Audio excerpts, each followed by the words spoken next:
오늘 주시는 말씀은 계속해서 마태복음 6장의 19절에서 34절 마지막 절수까지입니다. 마태복음 6장 19절에서 34절까지 신약성경으로 8페이지에 그리고 9페이지에 기록이 되어 있습니다.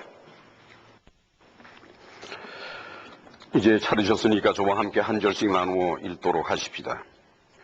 너희를 위하여 보물을 땅에 쌓아두지 말라. 거기는 좀과 동록이 해하며 도적이 구멍을 뚫고 도적질하느니라. 오직 너희를 위하여 보물을 하늘에 쌓아두라. 거기는 좀이나 동록이 해하지 못하며 도적이 구멍을 뚫지도 못하고 도적질도 못하느니라. 내 보물 있는 그곳에는 내 마음도 있느니라. 너는 몸에 등불이니 그러므로 네 눈이 성하면 온몸이 밝을 것이요 눈이 나쁘면 온몸이 어두울 것이니 그러므로 네게 있는 빛이 어두우면 그 어두움이 얼마나 하겠느냐. 한 사람이 두 주인을 섬기지 못할 것이니 호기를 미워하며 저를 사랑하거나 호기를 중히 여기며 저를 경히 여깁니다. 너희가 하나님과 재물을 겸하여 섬기지 못하느니라. 그러므로 내가 너희에게 이르노니 목숨을 위하여 무엇을 먹을까 무엇을 마실까 몸을 위하여 무엇을 입을까 염려하지 말라. 목숨이 음식보다 중하지 아니하며 몸이 의복보다 중하지 아니하냐. 공중의 새를 보라. 심지도 않고 거두지도 않고 창고에 모아 들이지도 아니하되 너희 천부께서 기르시나니 너희는 이것들보다 귀하지 아니하냐. 너희 중에 누가 염려함으로 그 키를 한 자나 더 할 수 있느냐. 또 너희가 어찌 의복을 위하여 염려하느니 들의 백합화가 어떻게 자라는가 생각하여 보라. 수고도 아니하고 길쌈도 아니하느니라. 그러나 내가 너희에게 말하노니 솔로몬의 모든 영광으로도 입은 것이 이 꽃 하나만 갖지 못하였느니라. 오늘 있다가 내일 아궁이에 던지우는 들풀도 하나님이 이렇게 입히시거든 하물며 너희일까 보냐. 믿음이 적은 자들아. 그러므로 염려하여 이르기를 무엇을 먹을까 무엇을 마실까 무엇을 입을까 하지 말라. 이는 다 이방인들이 구하는 것이라. 너희 천부께서 이 모든 것이 너희에게 있어야 할 줄을 아시느니라. 너희는 먼저 그의 나라와 그의 의를 구하라. 그리하면 이 모든 것을 너희에게 더하시리라. 그러므로 내일 일을 위하여 염려하지 말. 내일 일은 내일 염려할 것이요 한날 괴로움은 그날의 족하니라. 아멘. 하나님의 아들 예수께서 이 땅에 오셔서 사람으로 사시는 놀라운 일이 벌어진 후에 대단히 큰 왕국을 세우고 권력이 강한 왕으로서 이 세상을 다스리는 줄 알았더니 그게 아니라 십자가에 힘없이 못 박혀서 죽으셨습니다. 그리고 하늘로 올라가신 다음에 그 제자들이 이 아름다운 소식을 사람이 저지른 죄를 용서받게 하기 위해서 스스로 십자가에 못 박히셔서 죽으신 이 아름다운 소식을 전하는 일을 시작을 했어요. 그때 그 사람들을 뭐라고 일컬었는 거니까 그리스도인이라 이렇게 일컬었습니다. 그리스도인이라는 뜻은 예수 그리스도를 따르는 사람들이라는 뜻이 옳시다. 그리스도인들은 모임을 가지면서 두 가지 측면에서 박해를 받고 살았습니다. 첫 번째, 팔레스타인 지역, 유대인을 포함한 팔레스타인 지역에서 그리스도인이 된 사람들의 거의 대부분은 유대인들이었습니다. 그 다음에 이방세계, 소아시아나 이런 이방세계에 살고 있는 사람들도 그리스도인들이 된 사람들은 우선은 유대인들이었습니다. 그 유대인들은 그리스도인이 아닌 유대인들에게 엄청난 박해를 받았죠. 특별히 예루살렘이나 이런 유다 땅에서는 그리스도인이 되면은 유대인의 공동체에서 쫓겨나기 때문에 생활 능력도 사라져버리고 그렇게 됩니다. 어쨌든 하여간 그리스도인이 된다고 하는 것은 망한다는 것을 의미했습니다. 그리스도인이 된다는 것은 다른 사람에게 멸시를 받고 다른 사람에게 쫓겨난다는 것을 알면서 그들은 그리스도인들이 됐습니다. 한편 유대 예루살렘이 몰라고 하고 나서, 즉 더 이상 유대인의 큰 권세가 사라지고 난 다음에 그리스도인들은 평화를 누리는 줄 알았더니 그 다음에는 로마 제국으로부터 조직적인 박해를 받게 되었습니다. 그래서 많은 사람이 죽었습니다. 초기에 그리스도인이 된다는 것은 망하는 것을 의미하는 것이었고, 그리스도인이 된다는 것은 박해를 받는 것을 의미하게 되었고, 그리스도인이 된다는 것은 소외받는 것을 의미했습니다. 그러다가 주후 312년경에 로마의 콘스탄틴이라고 이름 일컬어지는 위대한 황제가 있었는데, 그 사람이 어떤 사연에 의해서 기독교라는 종교를 받아들이게 되었습니다. 그 사람이 그리스도인인지 아니었는지는 저는 모릅니다. 그 사람은 유세비우스에게 죽기 바로 직전에 세례를 받은 사람입니다. 그리고 그 사람은 크리스탄돔이라고 그래서 기독교 왕국을 세우는데 절대적인 공헌을 한 사람입니다. 그러나 저는 그 사람이 그리스도인인지 아닌지 저는 모릅니다. 그러나 어쨌든 하여간 콘스탄틴 대제에 의해서 기독교는 로마의 국교로서의 종교가 됩니다. 놀라운 사실은 그 후부터 기독교라는 종교는 전 세계를 덮어나가지만 초기에 그리스도인들이 가졌던 그 아름다운 믿음의 세계는 기독교라는 거대한 종교에 의해서 무너지기 시작을 했습니다. 그래서 기독교는 왕성하게 번지면서 크게 번창하면서 한편으로는 말할 수 없이 타락이 되어 갔습니다. 그러한 타락은 종교개혁이라는 걸 통해서 다시 회복되는 것처럼 보였지만 종교개혁 이후에 개신교는 똑같이 타락의 길을 또 걸어갑니다. 몇 번씩 쇄신되는 것 같은 모양이 보였지만 타락이 되어 왔던 것이 기독교라는 종교 체제의 올시다. 저와 여러분들은 바로 그 기독교라는 종교 체제 속에 속해서 바로 서부장로교회에 소속이 되든지 아니면 이 자리에 함께 모여서 지금 예배를 드리고 있는 것이올시다.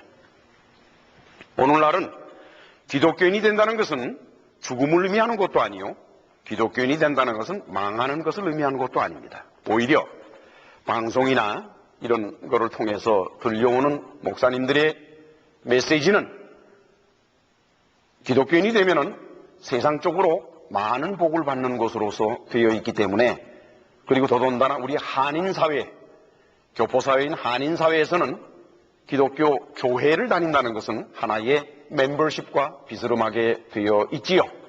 그래서 교회에서 직분을 가지면 그것이 사회에서도 통할 정도로, 그래서 오늘날 기독교 교회는 그 모습이 어디에 있는지를 알 도리가 없습니다. 지난주에 우리는 그리스도인을 타락시키는 위선에 관한 예수님의 말씀을 들었습니다. 그 중에서 특히 기도에 관한 말씀은 오늘날 기독교 교회들에서 하고 있는 것과는 너무나도 반대되는, 너무나도 거리가 먼 주님의 말씀이었기 때문에 우리는 참으로 많은 갈등을 겪었습니다. 예배와 종교활동을 위한 모임의 장소는 기독교인들에게는 바로 기독교 교회 올시다, 예배당이지요. 유대인들에게는 바로 회당이 올시다. 예수께서는 그 당시에는 기독교 교회가 없던 시절이기 때문에 회당에 모이는 유대인들에게 회당에 모여서 기도하지 말라라고 말씀하셨습니다. 그것은 오늘날 기독교인들에게 예배당에 모여서 기도하지 말라는 것과 똑같은 것입니다. 그러나 오늘날 기독교 교회는 너도 나도 없이 오히려 예배당에 모여서, 교회에 와서 예배당에 모여서 기도를 하는 것을 장려하고 독려하고, 집에서 기도하는 것보다는 예배당에서 기도하는 것이 더 응답이 빠르다라는 식으로 해서 예수께서 하신 말씀과는 정반대의 길을 걸어가고 있습니다. 그것을 아무도 탓하지 아니하고 아무도 그 문제를 가슴 아파하지도 않는 중에 우리는 마태복음을 통해서 예수님의 탄식 소리를 들었습니다.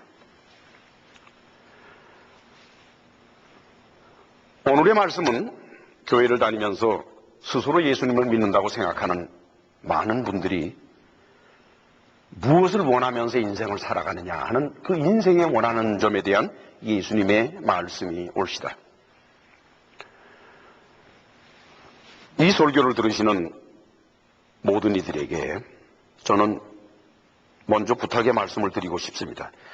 마태복음은 가면 갈수록에 오늘날의 기독교 교회가 얼마나 잘못되어 있고 틀린 길을 걸어가고 결코 돌아올 수 없는 길로 가고 있다는 것을 우리는 알게 될 것입니다. 그래서 저는 이 설교를 들으시는 모든 이들이 마음문을 열어주시기를 바랍니다. 이제까지 어떠한 종교적인 삶을 했건 어떻게 신앙적인 생각을 가졌던지 간에 그리고 하나님에 대한 understanding, 하나님에 대한 이해가 무엇이든지 간에 잠시 덮어두시고 그걸 버리라는 말씀은 아닙니다. 덮어 좀 두시고 마태복음이 전하고자 애를 쓰는 하나님은 어떤 분이신지, 마태복음이 전하고자 애를 쓰는 그리스도인의 종교생활은 어떠한 것인지 그것을 살펴보도록 하겠습니다. 자, 우선 6장 19절에서 24절을 우리 같이 다시 봉독하실까요? 너희를 위하여 보물을 땅에 쌓아두지 말라. 거기는 좀과 동록이 해하며 도적이 구멍을 뚫고 도적질 하느니라. 오직 너희를 위하여 보물을 하늘에 쌓아두라. 거기는 좀이나 동록이 해하지 못하며 도적이 구멍을 뚫지도 못하고 도적질도 못하느니라. 네 보물 있는 그곳에는 네 마음도 있느니라. 눈은 몸의 등불이니 그러므로 네 눈이 성하면 온몸이 밝을 것이요 눈이 나쁘면 온몸이 어두울 것이니 그러므로 내게 있는 빛이 어두우면 그 어두움이 얼마나 하겠느냐. 한 사람이 두 주인을 섬기지 못할 것이니 혹 이를 미워하며 저를 사랑하거나 혹 이를 중히 여기며 저를 경히 여김이라. 너희가 하나님과 재물을 겸하여 섬기지 못하느니라. 이 말씀을 살펴가기 전에 먼저 저와 여러분들이 확실히 알아야 될 것이 있는데 예수께서 지금 너희라고 말한 사람이 누구인가 하는 것이 옳시다. 이 당시는 유대인들을 말합니다. 오늘날은 누구를 말할까요? 기독교인을 말하겠지요. 기독교인은 예수 그리스도를 자기의 주님으로 믿는다고 신앙 고백을 하며 교회라고 하는 단체에 소속이 되어서 살아가는 사람들을 기독교인이라고 말합니다. 그런데 기독교인에 누가 포함되어야 하는 거니? 교회가 포함되어야 돼요. 기독교인과 교회는 별개가 되어서는 안 됩니다. 교회라고 하는 것은 그리스도인이 모인 것을 교회라 그래요. 그래서 예수께서 그리스도인들에게 말씀을 하시는 것은 곧 기독교 교회를 통해서 말씀을 하시는 겁니다. 따라서 너희를 위하여 보물을 땅에 쌓아두지 말라고 하는 것은 그리스도인들을 개개인들에게만 하는 말씀이 아니라 교회를 향해서도 교회야 너희를 위해서 재물을 땅에 쌓지 말라가 되는 것입니다. 거기는 좀과 동록이 해하며 도적이 구멍을 뚫고 도둑질한다 했어요.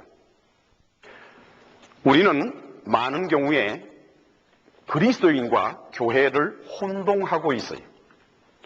교회라는 것은 그리스도인의 집합체이기 때문에 예수께서 그리스도인들에게 개개인에게 명령하신 것은 교회라고 하는 단체에게 똑같이 적용이 돼야만 되는 것이 옳시다. 교회는 예외인 것처럼 벗어나면 큰일 나요. 그 속에는 목사도 포함이 되고 장로도 포함이 되고 모든 일들이 다 포함이 됩니다. 오직 너희를 위하여 보물을 하늘에 쌓아두라. 거기에는 좀이나 동록이 해하지 못하며 도적이 구멍을 뚫지도 못하고 도둑질도 못한다. 과연 어떻게 하는 것이 보물을 하늘에 쌓는 것일까? 보물이라고 우리말로 번역된 헬라어가 데사우로스예요. 데사우로스라고 하는 것은 뭘 말하는 거니? 이렇게 쌓여있는 재물을 말해요. 쌓여있는 재물. 즉 무슨 얘기인 거니까 자기 필요 이상, 자기가 필요한 것 이상으로 가지고 있는 부분에 대해서 보물이라고 그러지요. 내가 먹고 살기 위해서, 살아가기 위해서 필요한 것들, 미국에서 사는 생활들은 그저 한 달 페이먼 내고 그러면 빠듯해요.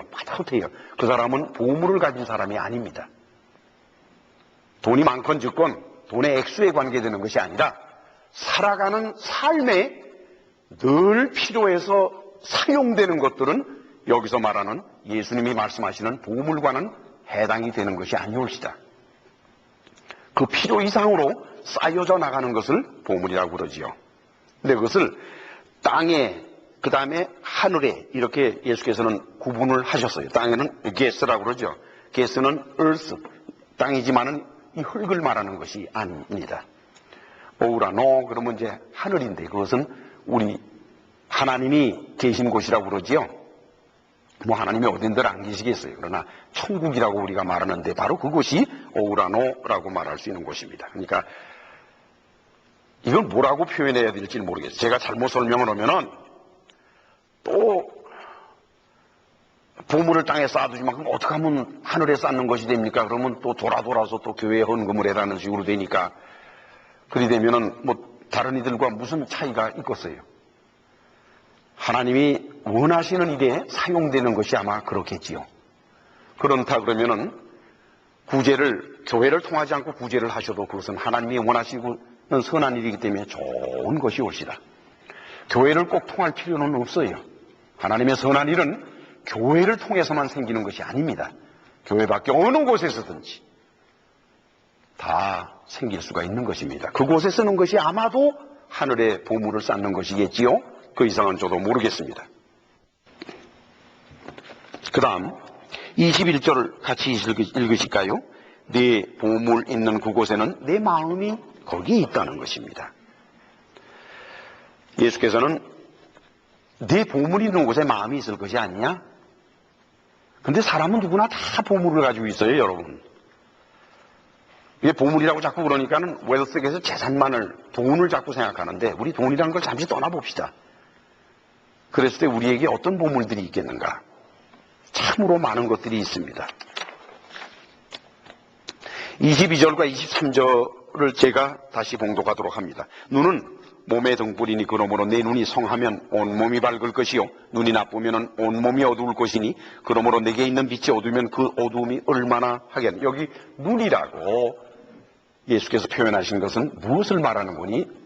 이 눈을 말하는 것이 아니라 사람이 가지고 있는 가치관을 말하고 있습니다. 사람은 세상을 바라볼 때 자기의 가치관을 통해서 바라봅니다. 그 사람의 가치관이 명예라든가 재물이 그 사람의 가치관이라 그러면은 아무리 훌륭한 덕행을 쌓은 사람이건 아무리 이지적인 사람이건 어떠한 사람이든지 간에 그 사람이 세상에서 명예를 많이 받지 못하고 그 사람이 재물이 별로 없다 그러면은 그러면 그런 사람은 별것 아닌 존재로 보입니다. 그러나 그 인간성이 무엇이든지 간에 재물이 많고 동네방네 소문이 나서 이름난 사람이다 그러면은 대단한 사람처럼 보지요. 이것은 참 아주 중요한 것입니다. 요한복음 14장 21절 말씀에 이런 말씀이 기록이 되어 있습니다. 나의 계명을 가지고 지키는 자라야 나를 사랑하는 자니 나를 사랑하는 자는 내 아버지께 사랑을 받을 것이요 나도 그를 사랑하여 그에게 나를 나타내리라 그러셨어요. 우리 그리스도인들은 어떤 가치관을 가지고 있을까? 바로 이것입니다. 예수님을, 하나님을 사랑하는 가치관을 가지고 있어요. 여러분 잊지 마시기를 바랍니다. 놀라운 사실은 기독교 교회에 다니는 대단히 많은 분들이 하나님을 이용하는 데는 익숙하지만 하나님을 사랑하는 데는 너무나도 무지해요. 어제 저녁에 늦게 제 아들하고 둘이 같이 앉아서 얘기를 나눴어요. 평시 답지 않게 아들이 저를 찾아와서 아빠, 하나님은 어떤 분이야? 라고 묻더라고요. 그 아이가 성경을 안 읽는 것이 아닙니다. 성경을 많이 읽고 그러는 아이인데도 제가 그런 얘기를 했지요. 사람은 종교심이 있는데 사람들마다 섬기는 신이 따로 있단다. 근데 신이 눈에 보이질 않고 알 수가 없어서 그 신을 우리가 그려서 생각을 하는데 그걸 우상이라 그런다. 그래서 우상이라고 하는 것은 자기와 똑같은 성격의 존재인데 다만 신일 뿐이다. 그래서 모든 사람은 자기 마음속에 자기가 신이 되어 있는, 자기가 하나님이 되어 있는 그 하나님을 섬긴단다.